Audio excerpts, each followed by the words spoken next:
'15 BC, southern Germany. After crossing the Alps, Roman troops pushed deeper into Central Europe.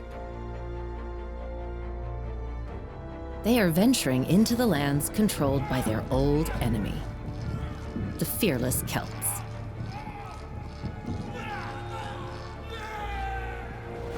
But these past months, confrontations with them have been notably rare.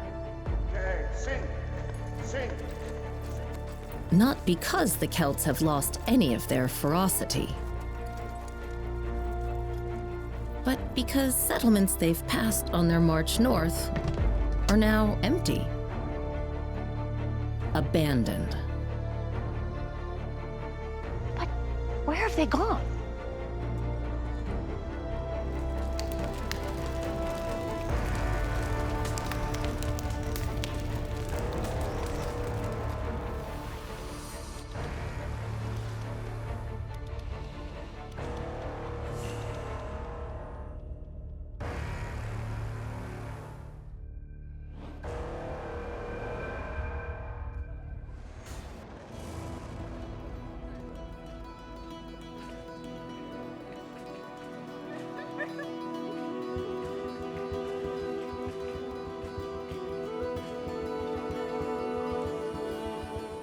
The Celts were groups of people who inhabited Europe during the Iron Age, who shared a common culture that had been spreading since the 8th century BC.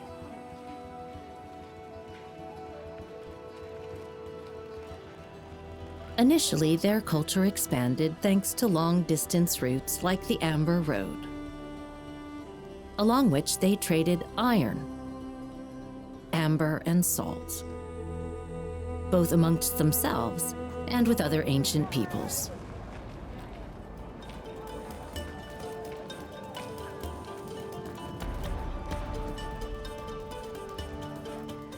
But around 450 BC, weakened by climate crisis and food shortages, the trading elite were overthrown by a new order of warlord chieftains who bound young and ambitious warriors to their leadership. The dawn of the Celts is over, but the rise of the Celts is just beginning. Hordes of marauding Celts now descend on Europe, seizing by force what previous generations had acquired peacefully through trade. The Celts were expanding, and as they did, fear spread south of the Alps. As a people who left no written records, what we know about their conquests firsthand is limited. The impact of successive wet seasons had left their lands unfarmable. Now, they had to take what they needed. And soon they set their sights on Rome. Around 390 BC, a large army formed by warriors from 3 powerful Celtic tribes led by the boy, united under a powerful chieftain named Brennus. They marched south to Rome, a republic on the rise. As they marched swiftly and noisily on, the terrified cities armed in haste, and the peasants fled, as the warriors signified with loud cries wherever they came that Rome was their goal. In an extended line, their horsemen and foot soldiers covered vast tracts of ground. Their wild songs and discordant shouts filled the air with a hideous noise. Unprepared and outnumbered, the Roman armies couldn't deflect the rapid advance of the Celts at the Battle of the Allia.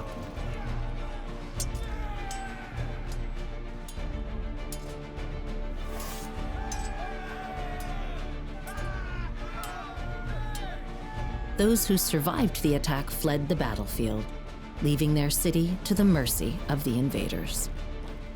On the 3rd day after the battle, Brennus came up to the city with his army. Finding its gates open and its walls without defenders, at first he feared a treacherous ambush, being unable to believe that the Romans were in such utter despair. But when he realized the truth, he marched in by the Colline Gate and took Rome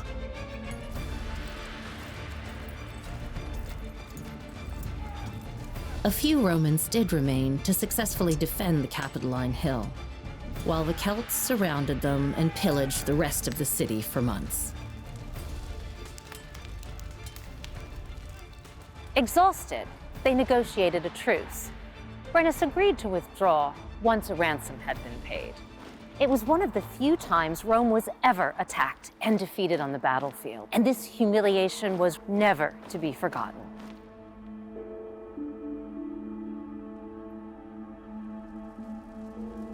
Rome was one of the first notorious triumphs of the Celts, who went on to spend most of the following century conquering and plundering the Italian peninsula and the Balkans. Their ferocity in battle made Celtic warriors the most valued mercenaries of the classical world. Elite warriors, paid in cash by the highest bidder. These warriors returned home, bringing something more valuable than full purses: life experiences, gained from the civilizations they fought for and against. And it's time for the ever-restless Celts to settle again. Because now they wanted a different life. The Celts returned to their homeland, determined to make a world for themselves. Around the middle of the 3rd century BC, there was a very fundamental change in the organization and function of Celtic society in Central Europe. The phenomenon of new settlements, where main production, trade, and religion were locally concentrated in Central Europe, started to occur. These were the very first pre-urban structures ever settled in this region. Three settlements soon distinguished themselves from the many that sprang up as the Great Migrations came to rest. And they were located just a day's ride from one another on horseback. So those Celts, through their economical power and economical ideas, were controlling this important part connecting Balticum with Adria. Among the tribes that resettled here were the very same boy who attacked Rome under Brennus in 390 BC. They returned from their warring adventures and put their newfound engineering skills to practical use in private, domestic dwellings inspired by, but very different from, the monumental architecture of the Mediterranean. In the La Tène, the craft of carpentry flourished and new construction techniques emerged. It was possible to build large interiors without disturbing wooden posts inside. Another innovation was the use of locks with matching iron keys. This indicates that private ownership of houses and buildings played an increasingly important role. These structures are crucial for modern-day archaeologists to understand life inside a Celtic settlement. These rectangular pit houses, so common across the Celtic world, give us a window into their lives.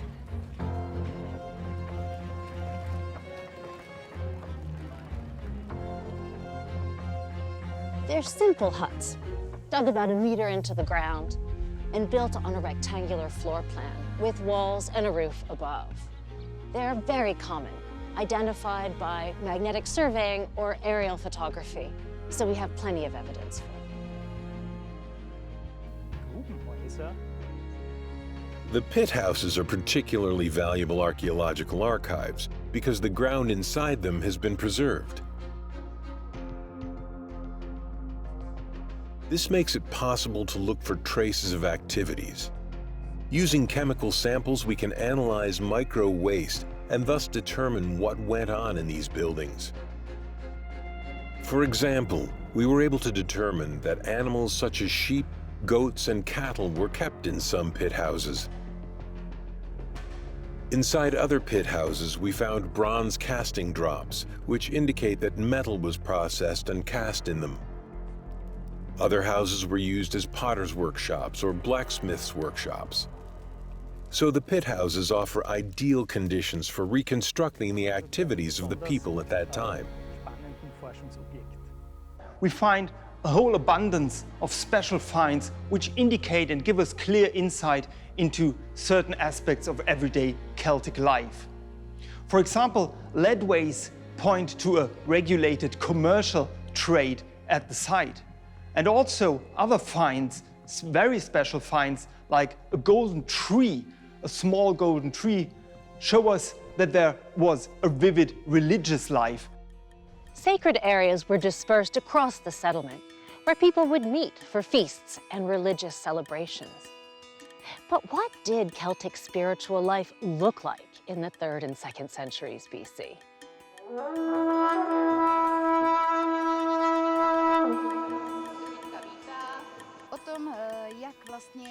It is relatively difficult to obtain evidence about Celtic religion.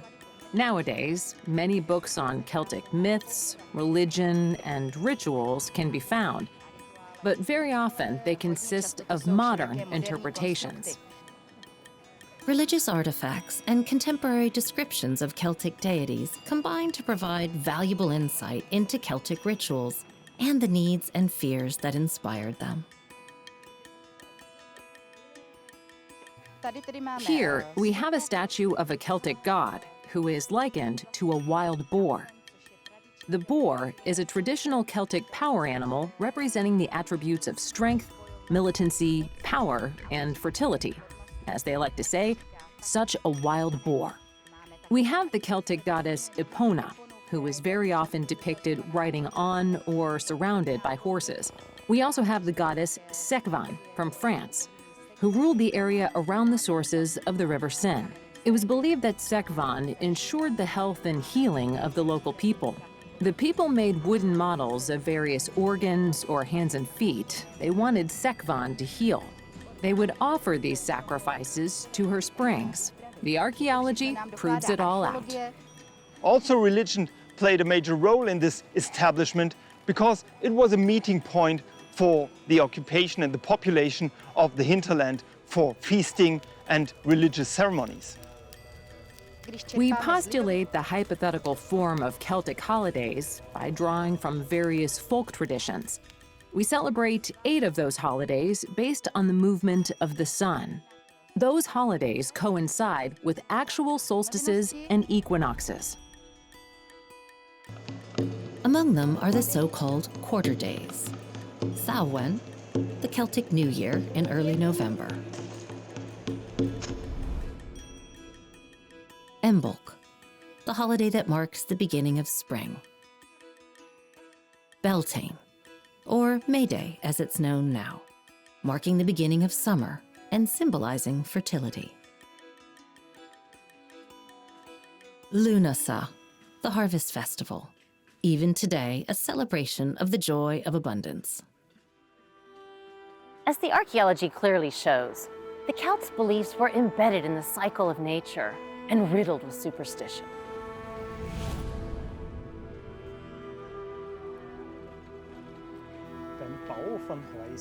During the construction of houses in the La Tène period, objects of value were often deliberately placed into the house foundations. These sacrifices consisted of small things, such as coins, jewelry, and brooches. They were deposited into the foundation during construction in order to ensure the protection of the building.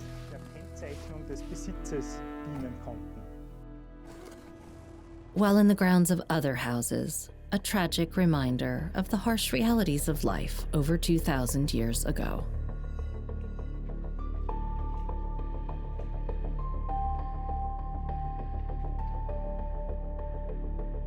Life in the late Iron Age was precarious. Infant mortality was common. Half of newborns didn't even make their first birthday. Babies were often buried at home. Keeping them close must have helped ease the pain of loss.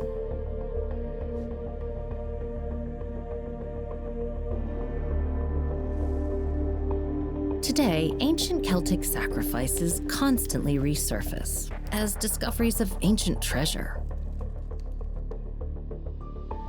Spectacular hoards of valuable relics, weapons, money, and jewelry, all left to appease the gods. While in other places, more modest tokens. A small brooch or a coin placed in the foundations or wall of a house. And with these sacrifices, fortunes are about to change.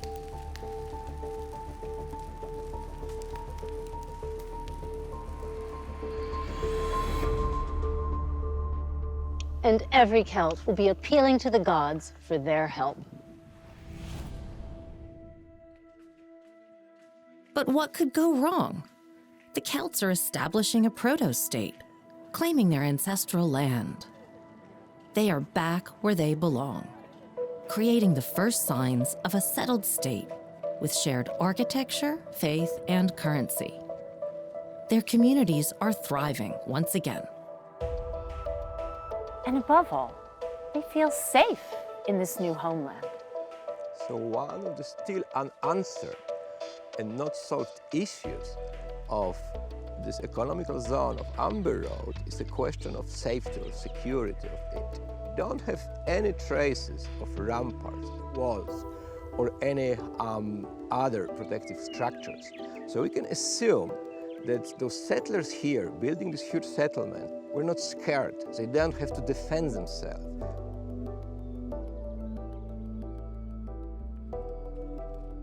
Why is this? Surely they're taking a huge risk. There may be a couple of good reasons why there are no ramparts or walls to keep outsiders away from these three strongholds. This proto-state was created by rich Celtic mercenaries.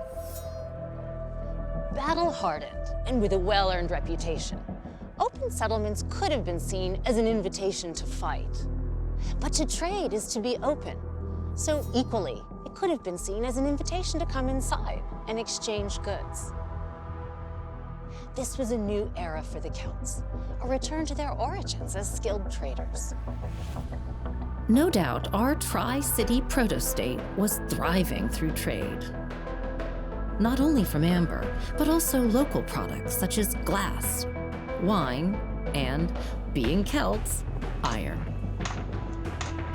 Yet this prosperity would last for barely a century. It's a time of great change in Europe. Established tribes sought to expand their territory to secure their ever-growing populations. Peace is often fleeting. And war is only ever a short march away. By the end of the 2nd century BC, Celtic life was under threat, and the character of their settlements began to change quite drastically.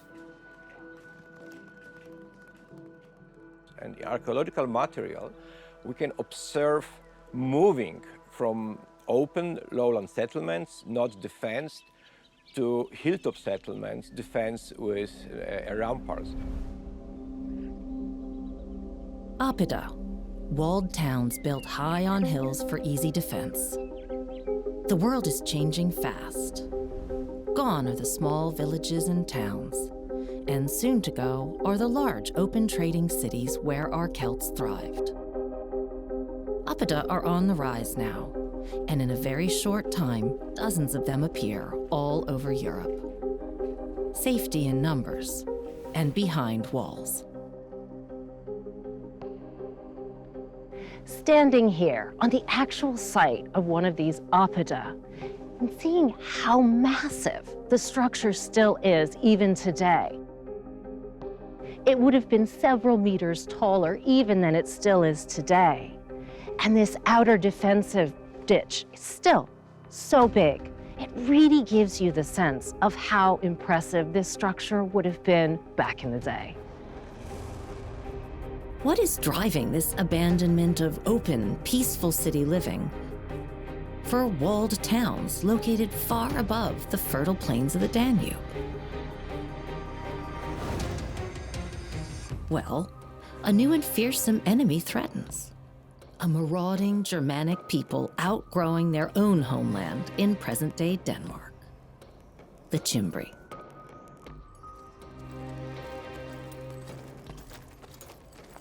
So the idea of moving from lowland open settlements to naturally defense, and then also defense with the ramparts, hilltop settlements, is connected, probably, as we believe, with the movements of Cimbri tribes from Jutland direction south.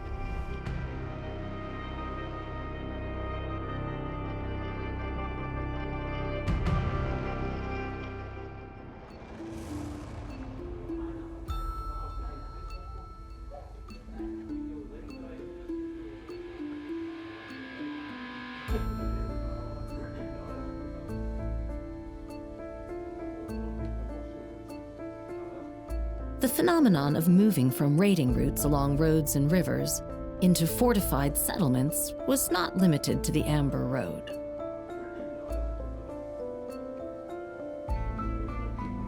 All over Central Europe, fear of the Cimbri drives the Celts from their idyllic and short-lived open settlements to the oppida, looking for more protection, built on hilltops and behind solid walls.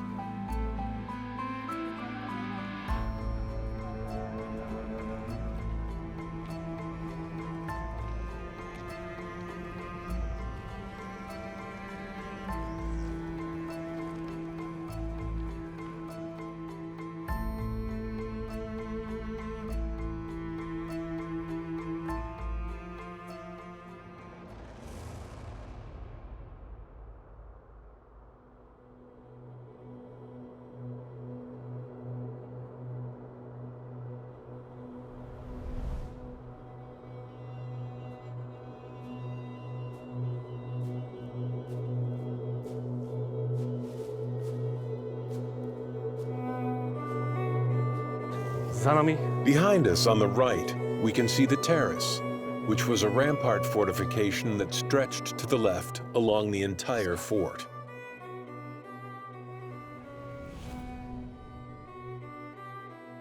The fortified settlement had a strategic location, including direct visibility with another Celtic fortified settlement.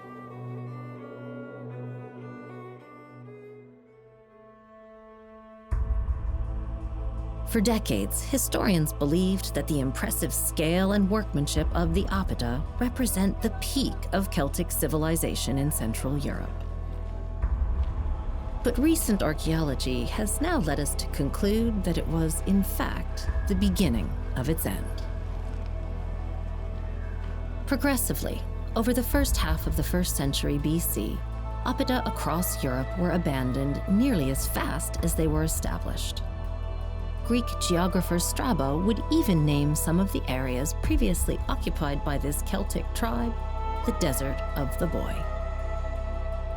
But why leave these newly fortified, nearly impregnable settlements? They had taken such effort to build and offered sorely needed protection from the tribes to the north. Were the ramparts not strong enough? But the question is, if they were really needed. Until the very end of Latin culture in Central Europe, we don't have any clear traces of any military activity. From archaeological records, we know actually that Germanic tribes came already to empty spaces, so there were no fights between Germanic tribes and Celts.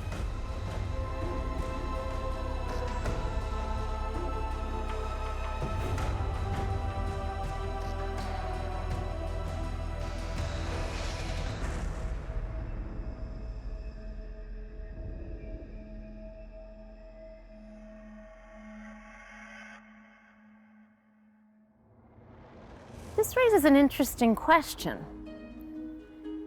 Did the retreat behind walls weaken the Celts more than any individual battle could have done?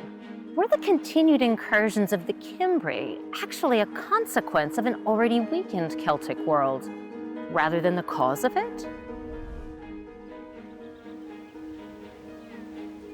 So building and operating this kind of hilltop settlements with these huge ramparts costed for sure not only a lot of effort, but also a lot of energy. The same applies to problems with water supply and with other goods which are not available if you live on the hilltop settlement. So it could be one of the reasons of this rapid end of Latin culture in Central Europe. Life becomes harder for the Celts of the oppida. They're farming on the poorer, rocky soils of hilltops, not the fertile plains of their past. We begin to see examples of scarcity in the archaeological record. Materials previously abundant only a few generations earlier are now of poorer quality and being reused over and over. So the end of the Amber Road, one can connect with the collapse of Latin culture structures in Central Europe. The shift from open settlements to defended oppida was not always the norm. Some places were simply too large to relocate, so they raised fortifications around the existing settlement. This provided protection on the hilltops, but was a huge undertaking in people power and engineering. On the outskirts of Manching in present-day Germany, an example of this has been uncovered, and its scale has shocked even the most experienced archaeologists. I am standing at the exact place where 2,000 years ago there was the eastern gate to the Celtic oppidum of Manching. We are standing at this entrance point, which probably gives us an insight across the whole area of the oppidum, which is huge. Manching had started out as a group of farms. It rapidly grew into a place of craft, manufacture, trade and commerce, peacefully engaging with the outside world. One of the main factors for the choice of settling here at Manching is its ideal topographical and geographical position in a wide network of communication and trade and exchange. I am standing at the exact place where, in ancient times, the Celtic harbour was situated. And this Celtic harbour was in an old riverbed of the Danube River, which was connected directly to the old stream of the Danube River. And the Danube, of course, was and is one of the main communication lines for trade and exchange in Europe. But in a very short time, this industry would be put to more martial use. Manching developed into a proper oppidum by definition because it was surrounded by a massive fortification at about 120 BC. The wall measured 7 kilometers and encompassed an area of about 380 hectares. What we can see here are parts of the stone facade of the interior flanks of the gate, together with the beams that hold the 5-meter high wall. It is said that it took 60 tons of iron just to make the nails. An entire forest felled, carried and sawn. A highly organised construction involving thousands of skilled workers all working together. And it must have been quite an impressive sight. Manching is now the largest and most important city north of the Alps. A vast center of industry, a walled and heavily defended home to well over 10,000 people, farmers, traders, and manufacturers. The settlement structure of the first urban phases at Manching was clearly divided into different quarters. Architecture of this time was heavily influenced by Hellenistic and Greek housing. So, for example, we find a porticus surrounding one of these quarters, but we also have indigenous traditions of housing with great halls which were used as residences of the local elite. There are several indicators of a distinct social hierarchy in the oppidum of Manching. There are finds which indicate that also a group of very socially outstanding people were present at the oppidum. For example, imports of Mediterranean goods and also weaponry show that a high and wealthy status class was present here. It was this high-status group of people, probably not one single person, that was in control of the site. So these masters of the oppidum were in control of trade and exchange, but also set the political agenda and controlled the religious life. At the lower stratum, the substratum, so to say, there were slaves and unfree people, obviously. We know this because we found slave chains made of iron, solid iron, that are indicators of this slave trade in the Celtic world in the 2nd and 1st centuries BC. Iron is forged. All kinds of very high-quality jewelry and pottery are made. The Celtic craftsmen here in Manching are manufacturing and distributing luxury goods on an industrial scale and reaching an impressively large market. Manching was part of a pan-European economic network. This is shown, for example, by transport amphora, which contained olive oil or wine, which point to regulated trade and regular trade from the Mediterranean to the Manching urban center. Here in Manching, from the 3rd century BC, we get the first real sense of the growing influence of Mediterranean practices on Celtic life, adapted into something quintessentially Celtic, creating a new, sophisticated type of Celtic homeowner, one increasingly dependent on its southern neighbors. Ironically, it would be these same long-distance trade contacts, the lifeblood of Celtic culture over the last 500 years, that would also dictate the decline of the oppida. In the last century BC, there are more and more signs of social and economic crisis at the oppidum of Manching. For example, houses become smaller and population size obviously decreases. Houses are also more and more dispersed across the whole occupation area within the Manching wall. That people tended to secure their wealth in a time of crisis. For example, one coin hoard with coins from the Bohemian area contains hundreds of gold coins which were secured in this time of social and economic decline. The Celts are feeling threatened and increasingly isolated. From a confident, outward-looking society, they've gone in a few short decades to hoarding their wealth and preparing for darker days. And the probable cause of this crisis comes from an interesting quarter, their old frenemy, Rome. Sin, sin, sin, sin, sin. For example, wine trade ceased at about 80 to 70 BC, which shows that these important commercial connections to the Mediterranean world stopped and were cut off at a certain point in time.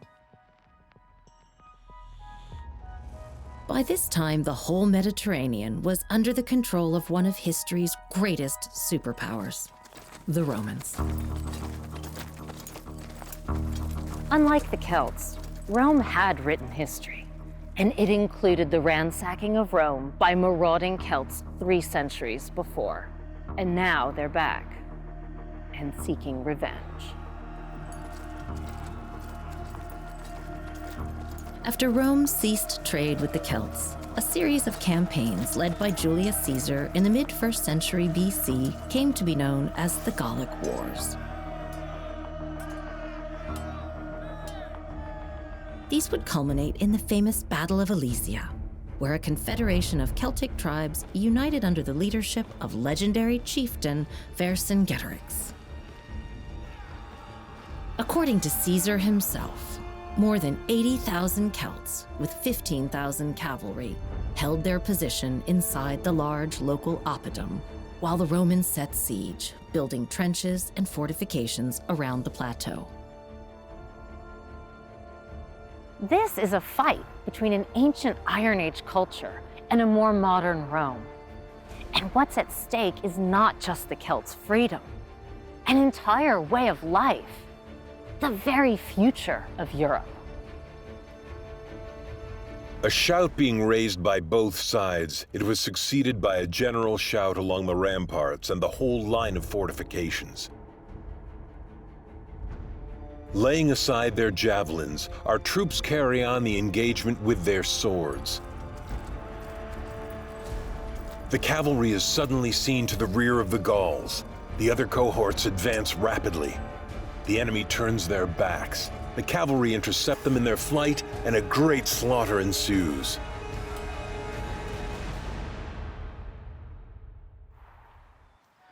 Legend has it, the following day, Vercingetorix rode down the hill in full military regalia to meet Caesar. He got off his horse, he threw down his weapons, and he said, "Here I am, a strong man, beaten by an even stronger man." Caesar's victory at Alesia is a defining moment in European history. The golden age of the Celts is over. They lie, slain across the landscape, crushed in their own heartland. Caesar boasts that he's killed 1 million Gauls.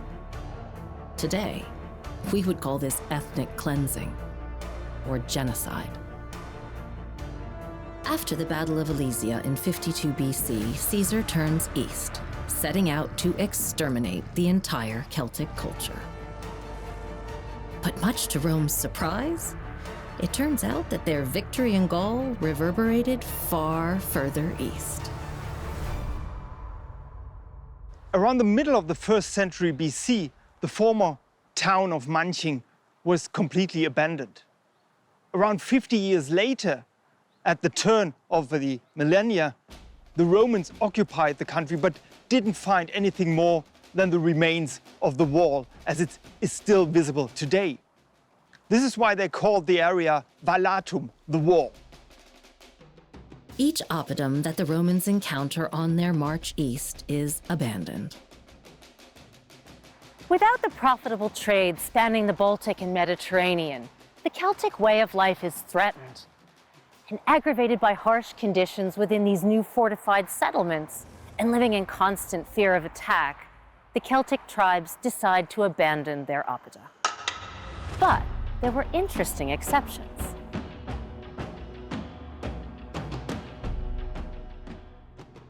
One oppidum is still thriving. Why? What makes this one in present-day Bratislava, Slovakia, so special? The ancient structure we see here at Bratislava Castle, called an oppidum, dates back to the 70s BC. It is related to the arrival of a wave of boy warriors who settled in the territory of what is now called Bohemia. The Boy, one of the most prominent Celtic tribes, spreading from eastern Gaul to the Hungarian plains. Architects of the Celtic Proto-state and masters of the Amber Road. They had found their final retreat, and they intended to make this settlement last. They chose the perfect location, with access to rivers and protected by surrounding hills. This was surely the place where the Celts could leave behind their fear of attack and at last stake a claim for a place to rebuild again. They were located in the territory of southwestern Slovakia, in the area of the Bratislava Gate at the confluence of the Danube and Morava rivers. In the late Latin period, corresponding with the 1st century BC, those three settlements formed a very important strategic area. The boy oppidum at Bratislava grows in size and importance. Commerce and manufacturing reach an unprecedented peak. A prosperity reflected in the minting of their own, typically Celtic, currency. The Bratislava coin system is truly unique. Gold coins were plentifully produced here, and coins were then transferred from the Czech-Moravian environment. They are based on shell-type parts called staters, and their weights and value are thirds and eighths. What is unique to these coins is that some of them have names.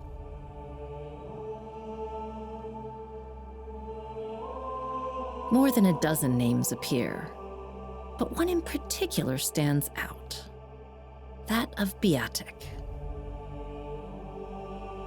Could he be one of the last boy chieftains?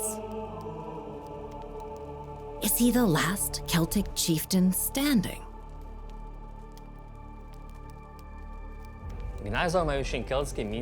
We, however, do not know who Beatic was, whether he was a king, an official, or someone else who had the right to mint Celtic coins in Bratislava.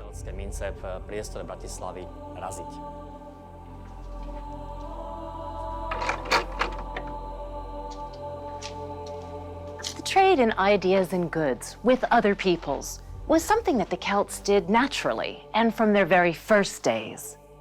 But here in Bratislava, something else seemed to be going on, aside from pure trade.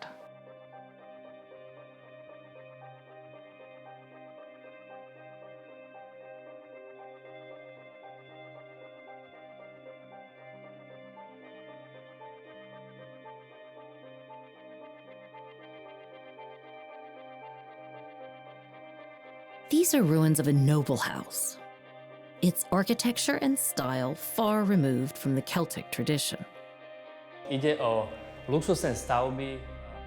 These were luxury buildings built by Roman architects for the local Celtic elites. The evidence of this consists of the richly decorated floors in these buildings. It looks like these Celts are adopting Roman ways and living lives we've previously associated with Roman culture. Here, they've even used Roman columns in the construction of this house. Instead of using marble, however, here they've used wood. Other objects found in the oppidum prove close, sustained contact with the Romans, including the largest collection of Roman wine amphorae found in Central Europe. At a time when Caesar's armies are still waging war with Gaulish Celts across Western Europe, why this close relationship with the boy Celts in the East?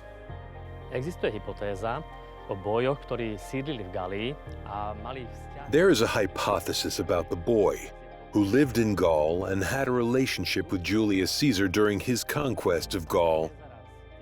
That is why they constructed Roman buildings on the Acropolis of the Oppidum, importing luxury goods here.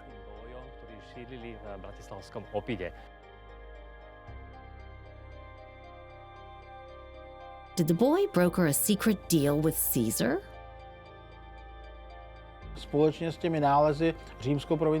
Those findings of Roman provincial architecture constitute unique evidence of the late Roman Republic's infiltration of the Middle Danube. And it is undoubtedly the first signal that Romans were sending in the form of economic diplomacy that the Middle Danube would be a future zone of its political power interests.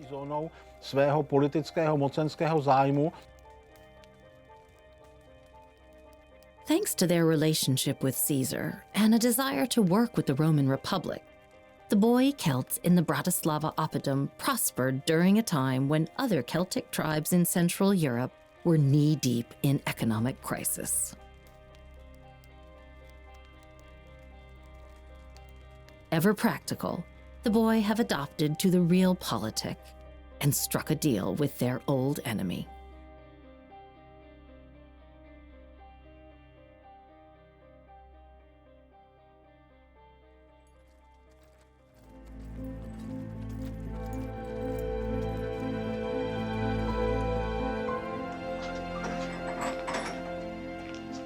But life inside the Bratislava oppidum began to decline almost as soon as it thrived.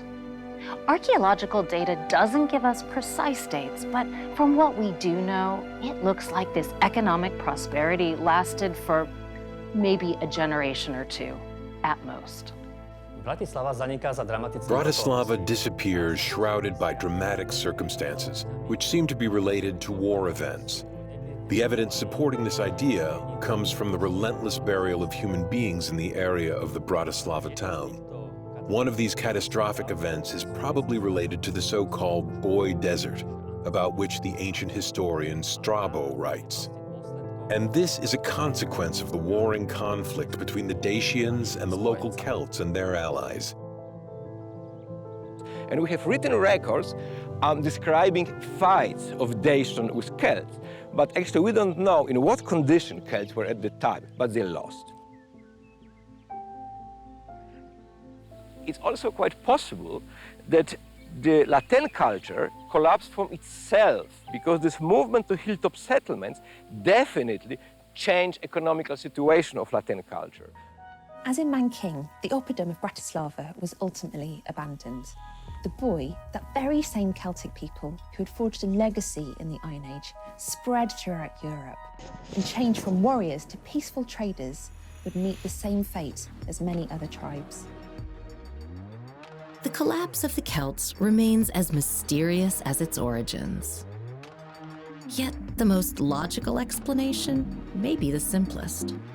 The turning point is the year 15 BC, when troops of Emperor Augustus came to the Danube, and thus the northern border of the empire, and the Celts gradually became a Romanized provincial population.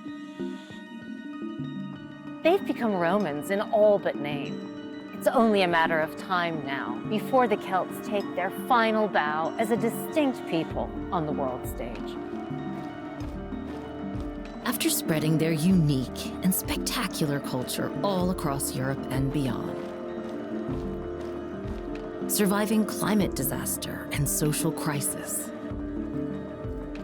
inspiring fear and respect with the power of their swords and the reputation of their warriors, and leaving their indelible mark on culture through their skill in craft, commerce, art, science, and spiritualism. The ingenious Celts who dominated Europe for nearly 8 centuries simply faded away in 8 short decades. The Celts, who had always thrived as an open, engaging, at times aggressive culture, had taken an irreversible step backward. They'd turned away from the world they once embraced and basically sleepwalked to their own demise.